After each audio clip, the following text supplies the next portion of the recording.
It was me and my friend Terry. We were fishing at 600 feet, hooked up at 500, and this fish took me all the way to 2,000 feet. About 2 hours to land it.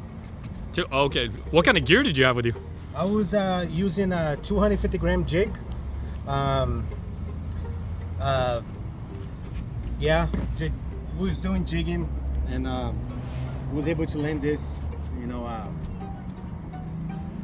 before I leave island. I'm leaving in about a month, so I was trying to catch something big. That's a great parting gift. Is this the biggest catch you've ever had? In Guam, yes. Okay, and on a kayak? On a kayak. Yes, sir. What are you gonna do with the fish, with the meat? I'm gonna save some for my family, and I'm gonna give away to some friends, church, and yeah. So I'm gonna do. Give it away. Share with the community. And absolutely, man. That's a Hafa Adai Spirit right there. So, okay, so 2 hours and everything. But boys, how much of a fight did he put on? Man, it was a good fight. This fish was heavy, very, very heavy. Took us to the deep. The water started getting choppy. Rain was coming, and it was I couldn't even lift up the rod. It was the whole time just using I was using an electrical reel, and it was pretty heavy. Okay. Now, Brent, if I may, I mean, nobody knows this material as well as you, but what are the characteristics of threshers, and like their temperament? And obviously they've got really long tails, so that gives them a lot of mobility. It also gives them a lot of power. They do, yeah. And one thing interesting about threshers, which is the case here, is they use that long tail. They whip small fish, and then they come around and eat them. They stun them, like crack the whip.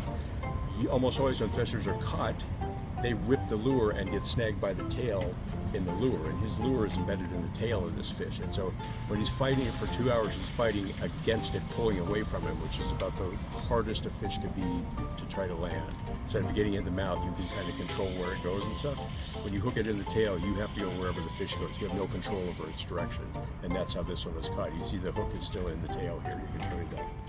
And every thresher I've dealt with has been the same way. It was caught by a hook in the tail. How common are threshers to this part of the world and in these waters with these conditions?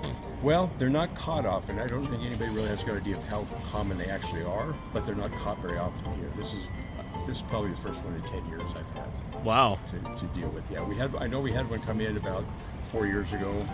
A fisherman landed one, but they're very rare here. So a very remarkable occurrence. Oh yeah, absolutely. Yeah. All right.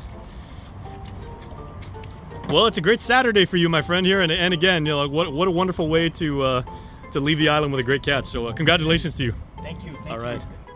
Okay, what else have you caught with that? Actually, this one was brand new. Okay. It was the first time that one for one so far. Okay, that's your lucky lure. Lucky lure. Yes, sir.